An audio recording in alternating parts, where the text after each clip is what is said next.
نور مولانا شاہ کریم الحسینی حاضر امام کے مبارک نام پر صلوات پڑھیے۔ اللہم صلی علی محمد و آل محمد۔ دیندارو، مولانا حاضر امام نے اپنے حالیہ کراچی کے دورے کے دوران مختلف جماعت خانوں میں مختلف ملاقاتوں کے دوران جو فرمان مبارک فرمائے تھے اس کا خلاصہ آپ کے سامنے پیش کرتا ہوں۔ سب سے پہلے مولانا حاضر امام نے جماعتوں میں حاضر تمام روحانی بچوں کو، ان کے خاندانوں کو، ان کی جماعتوں کو، خواہ وہ پاکستان کے کسی بھی علاقے سے آئے ہوں، پاکستان کی تمام جماعتوں کو، پاکستان کے باہر سے آنے والے روحانی بچوں کو، خواہ وہ انڈیا، افغانستان، ایران، ایشیا کے دوسرے حصوں، افریقہ یا مغربی دنیا سے آئے ہوں، سب کو اپنی خاص پرجوش نہایت شفقت بھری اور بہترین پیار بھری دعا و برکات فرمائیں۔ نیز مولانا حاضر امام نے تمام جماعتوں کا کانکڑ، کانگوا یعنی بیعت اور چھانٹا قبول فرمایا۔ مولانا حاضر امام نے پھر سے ایک مرتبہ جماعت کے ساتھ ہونے پر اپنی گہری خوشی کا اظہار فرمایا۔ مولانا نے فرمایا کہ اس سے پہلے پاکستان اور دنیا کے دوسرے حصوں کے دوروں کے منصوبے اور پروگرامز بنائے گئے تھے، مگر ان وجوہات کی بنا پر جو ہمارے اختیار میں نہیں تھے، ہمارے قابو سے باہر تھے، ہمیں ان میں تاخیر کرنی پڑی، لیکن ہمیں خوشی ہے کہ ہم ایک دفعہ پھر اپنی پاکستان کی جماعت کے ساتھ ہیں۔ مولانا نے فرمایا کہ ماضی کے دورے میں جب ہم پاکستان آتے رہے ہیں تو ہم نے اپنے اداروں کو، انسٹیٹیوشنز کی ملاقات میں کافی وقت دیا ہے، مگر ماضی کے دوروں کے مقابلے میں اس دورے میں ہم نے اداروں کے لیے، انسٹیٹیوشنز کے لیے کم وقت رکھا ہے، کیونکہ ہم جماعتوں کے ساتھ زیادہ وقت گزارنا چاہتے ہیں۔ اس کا مطلب یہ نہیں مولانا نے فرمایا کہ ہم اداروں کے کام سے خوش نہیں ہیں یا ہمارے ادارے اچھے کام نہیں کر رہے ہیں، اس کا کوئی منفی تاثر نہیں لینا چاہیے۔ ان کا پروگرام لانگ ٹرم ہوتا ہے، طویل المیعاد ہوتا ہے، ان کو ہمارا نصب العین معلوم ہے اور ہم ان کے کام سے واقف ہیں۔ وہ اچھا کام کر رہے ہیں، ہم ان کے کام سے خوش ہیں۔ ان کو سال میں 1 مرتبہ اور کبھی کبھی 2 مرتبہ ہم سے وقت ملا ہے، اس لیے اس دورے میں ان کے اداروں کے اور ان کے منصوبوں کا جائزہ لینا ہم نے ضروری نہیں سمجھا۔ اس دورے میں ہم زیادہ وقت جماعت کے ساتھ اور جماعت خانوں میں گزارنا چاہتے ہیں۔ مولانا نے ماضی اور مستقبل دونوں کا نقشہ ہمارے سامنے پیش کیا، اور اس سلسلے میں مولانا نے فرمایا کہ دوسری جنگ عظیم، سیکنڈ ورلڈ وار، یعنی تقریباً 1945 سے یا تقریباً گزشتہ 50 سال سے دنیا آپس میں ٹکرانے والی 2 کنفلکٹنگ، 2 متصادم قوتوں، 2 فلسفوں اور 2 بلاکوں کے درمیان بٹی ہوئی تھی۔ ان کو مختلف نام سے یاد کیا جاتا ہے، لیکن مولانا نے فرمایا اس سے کوئی فرق نہیں پڑتا کہ ان کو کن ناموں سے یاد کیا جائے، مثلا سوویت یونین اور فری ورلڈ، کمیونسٹ اور آزاد دنیا، مارکسسٹ اور کیپٹلسٹ فلسفی وغیرہ وغیرہ۔ ان 2 بلاکوں نے، جو کمیونسٹ اور فری ورلڈ کی 2 بلاکس ہیں، انہوں نے اس دنیا کو فوجی طور پر، معاشرتی طور پر اور پولیٹیکلی سیاسی لحاظ سے 2 حصوں میں تقسیم کر رکھا تھا، اور تیسری دنیا کے ممالک کو ان 2 بلاکوں میں سے کسی بھی ایک کے ساتھ وابستہ ہونے پر مجبور کر دیا گیا تھا۔ انہوں نے جنگ اور اسلحہ آرمز پہ بہت پیسے خرچ کیے۔ تصادم کی اس صورتحال نے تیسری دنیا کے ترقیاتی کاموں کو بری طرح متاثر کیا، جہاں ہماری جماعت رہتی ہیں اور بلا شبہ رہیں گی۔ مولانا نے فرمایا کہ اب وہ صورتحال ختم ہو گئی ہے، ہمیشہ کے واسطے ختم ہو گئی ہے، اور انشاءاللہ وہ وقت واپس کبھی نہیں آئے گا۔ اب مستقبل کافی مختلف ہوگا۔ ملکی اور بین الاقوامی سطح پر انسانی اور مادی ریسورسز، وسائل دستیاب ہوں گے، وسائل پہلے کے مقابلے میں زیادہ بہتر طور پر صرف کیے جائیں گے، تعلیم، رہائش اور زندگی کے معیار کو بلند کرنے کے اپرچونٹیز ہوں گی، مواقع ہوں گے۔ ایک نیا فلسفہ سامنے آئے گا جس میں شخصی آزادی خیال، دوسرے مذہب والوں کو احترام اور امن کے مواقع میسر ہوں گے۔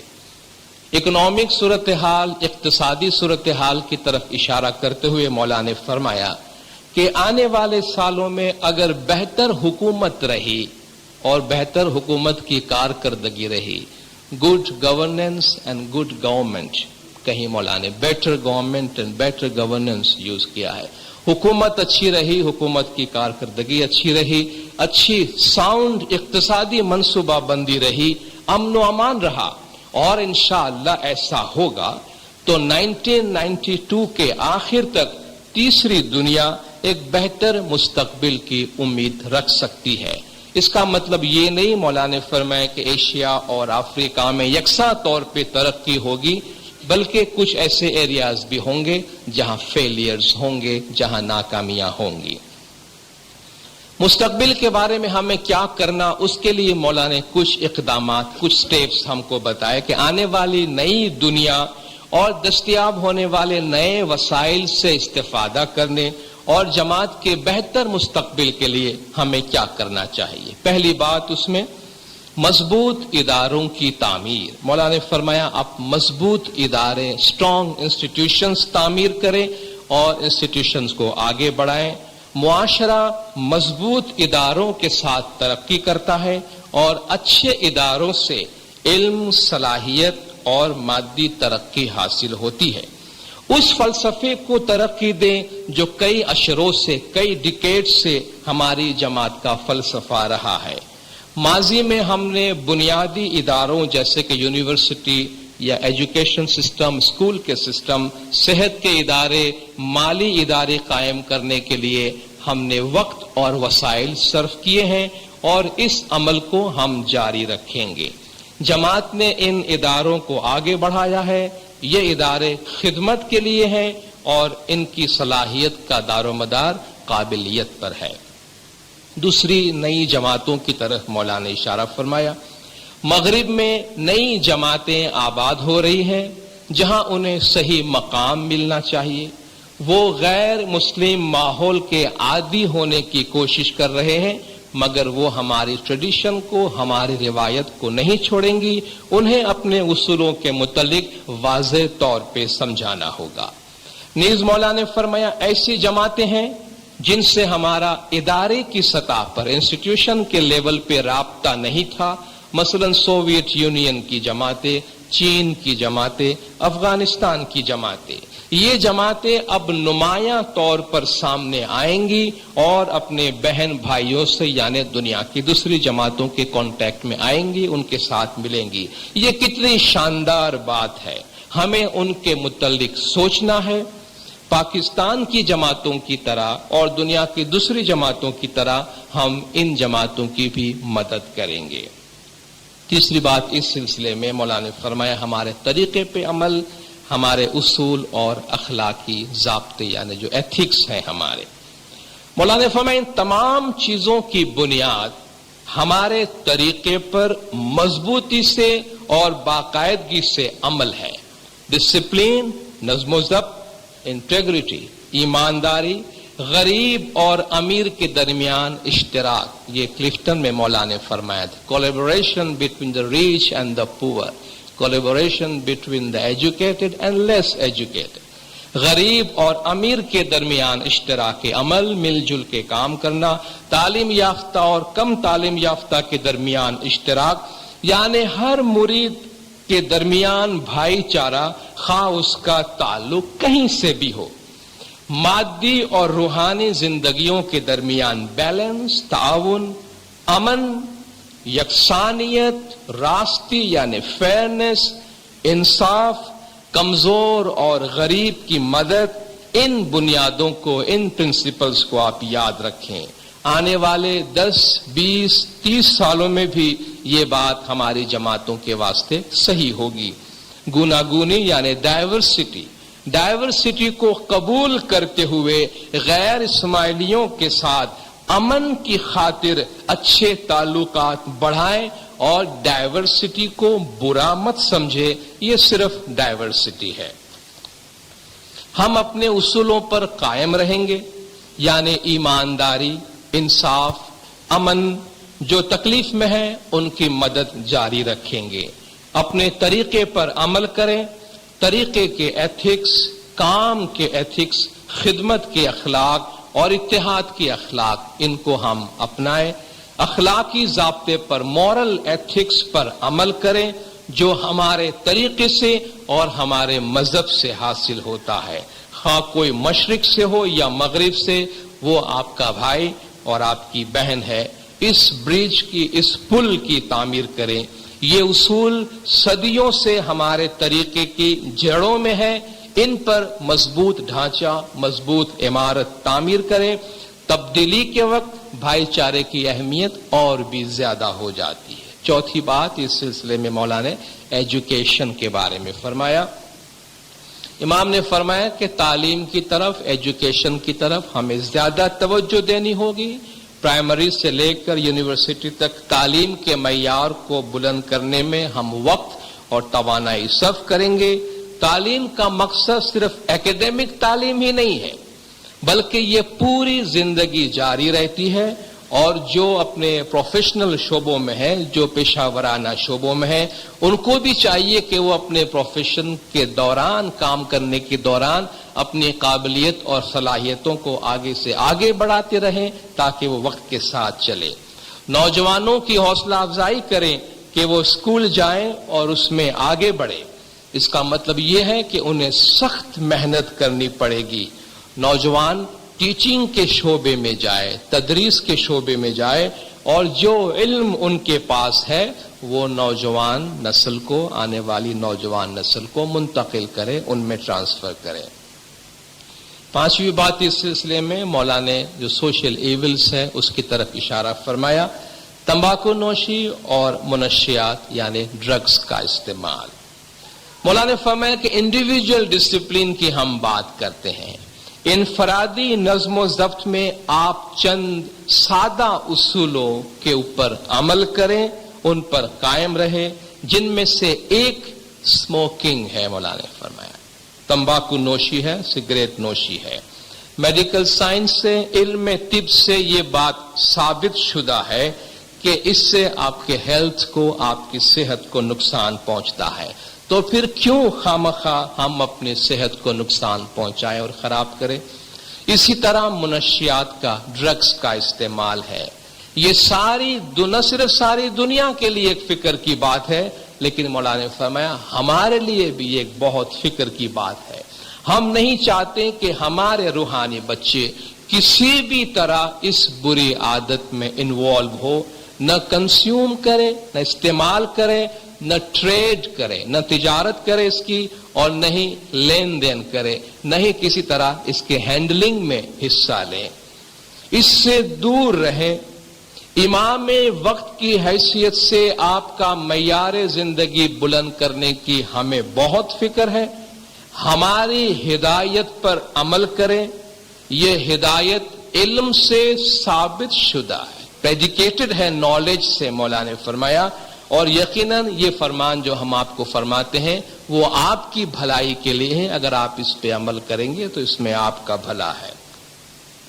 مولانا نے فرمایا آپ کا مادی جسم کمزور ہے۔ مولا فرماتے ہیں یور باڈی، آپ کی جو باڈی ہے وہ فریل ہے، کمزور ہے، یہ میٹیریل باڈی ہے۔ شاید آپ کو لگتا ہوگا کہ آپ کا باڈی بہت اسٹرانگ ہے، بٹ اٹ از فریل۔ مولانا نے فرمایا کمزور ہے۔ آپ سمجھتے ہوں گے وہ مضبوط ہے لیکن کمزور ہے۔ منشیات کے استعمال سے اس میں اور امبیلنس پیدا ہوتا ہے اور یہ اور کمزور ہو جاتا ہے۔ آپ اس ایول سے، اس شر، مکروہ چیز سے اور بری چیز سے دور رہیں۔ اس سے آپ کو، آپ کے بچوں کو اور جو بھی اس کے کانٹیکٹ میں آتا ہے، جو بھی اس سے متعلق ہوتا ہے، سب کو نقصان پہنچتا ہے۔ اس کو ایک طرف چھوڑ دیں۔ مولانا نے فرمایا 1957 سے ہم آپ کو اسموکنگ سے، تمباکو نوشی سے منع کرتے رہے ہیں۔ آج دنیا کے بہت سے ممالک میں ہر سگریٹ کے پیکٹ کے اوپر لکھا ہوتا ہے کہ تمباکو نوشی آپ کی صحت کے لیے نقصان دہ ہے۔ مولانا نے فرمایا یہ ہم نے نہیں لکھا ہے، سگریٹ کے ان پیکٹس پہ یہ ہم نے نہیں لکھا ہے، لیکن وہاں لکھا ہوا ہے، اور یہ اس واسطے لکھا ہوا ہے کہ یہ ایک حقیقت ہے، اس سے صحت کو نقصان پہنچتا ہے۔ ہم اپنی جماعت کو صحت مند اور خوشحال دیکھنا چاہتے ہیں۔ ایمان پر ہم اپنی جماعت کو ہیلدی اور ہیپی دیکھنا چاہتے ہیں۔ ہم نہیں چاہتے کہ ہماری جماعت بیمار اور دکھی ہو، سکھ اور انہیپی جماعت نہیں دیکھنا چاہتے ہیں۔ مولانا نے فرمایا اس کو چھوڑ دیں، اپنی کمزوری میں، اپنی فریجلٹی میں آپ مزید اضافہ نہ کریں اپنی طرف سے۔ منشیات کا استعمال کرنے میں قانون نہ توڑیں، ڈونٹ بریک لا۔ اس سے آپ محض قانون ہی نہیں توڑتے بلکہ اپنے آپ کو اور اپنے بچوں کو بھی آپ اس سے نقصان پہنچاتے ہیں۔ معاشرے میں، سوسائٹی میں ویسے ہی بہت زیادہ کمزوریاں ہیں، ان کمزوریوں میں مزید اضافہ نہ کرے۔ اس مکروہ اور بری عادت کو استعمال کرنے کا خطرہ نہ مولیں، اپنے مستقبل کے متعلق دانش مندی سے سوچیں۔ چھٹی بات اس سلسلے میں مولانا نے امیگریشن کے بارے میں فرمایا، اپنے وطن کو چھوڑ کر مغرب کی طرف جانے کے بارے میں۔ مولانا نے فرمایا don't make mistake, don't make mistake. 2 دفعہ مولانا نے فرمایا غلطی نہ کریں۔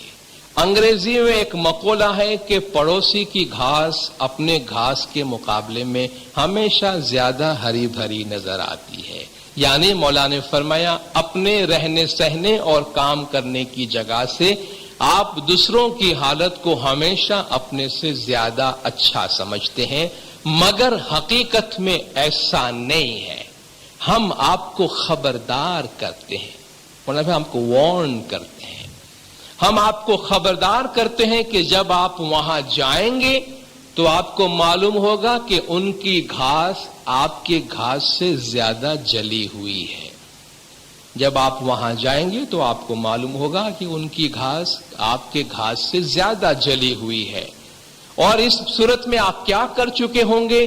آپ اپنا گھر، اپنا ماحول، اپنی طرز زندگی چھوڑ چکے ہوں گے اور اپنے آپ کو ایک ایسے ماحول میں ڈال چکے ہوں گے جس کے نہ تو آپ عادی ہیں اور نہ آپ کے بچے عادی ہیں، کیونکہ وہ ایک غیر مسلم، ایک نان مسلم سوسائٹی ہے۔ ہم نہیں چاہتے کہ ہماری جماعت مغرب کو اپنا حتمی مقصد یعنی الٹیمیٹ آبجیکٹیو بنا لے، ہماری جماعت ویسٹ میں جانے کو، کیونکہ آج مغربی دنیا دولت مند نہیں ہے، وہ دوسروں کو نہیں بلاتے، دوسروں کو ویلکم نہیں کرتے، دوسروں کو خوش آمدید نہیں کرتے۔ ہم آغا خان یونیورسٹی کی کنووکیشن میں بھی اس کے متعلق بات کریں گے۔ ہم اپنے ادارے، اپنے مواقع، اپنا معاشرہ، اپنے اخلاق اور اپنے مذہب کو تیسری دنیا میں ترقی دیں گے۔ یہ ایک نہایت ہی اہم معاملہ ہے۔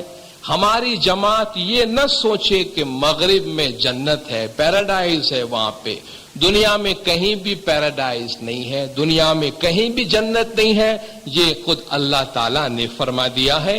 اس لیے مستقبل کے بارے میں اپنے خیالات کو الجھن میں نہ ڈالے، اپنے تھاٹس کو کنفیوز نہ کرے، اپنے مسائل میں اضافہ نہ کرے، اپنے نازک حالت کو مزید نازک نہ بنائے، مغرب کی طرف اس طرح نہ جائیں، اس طرح سفر نہ کرے جو ان کے نزدیک ان ایکسیپٹیبل ہے، جو ان کے نزدیک قابل قبول نہیں ہے۔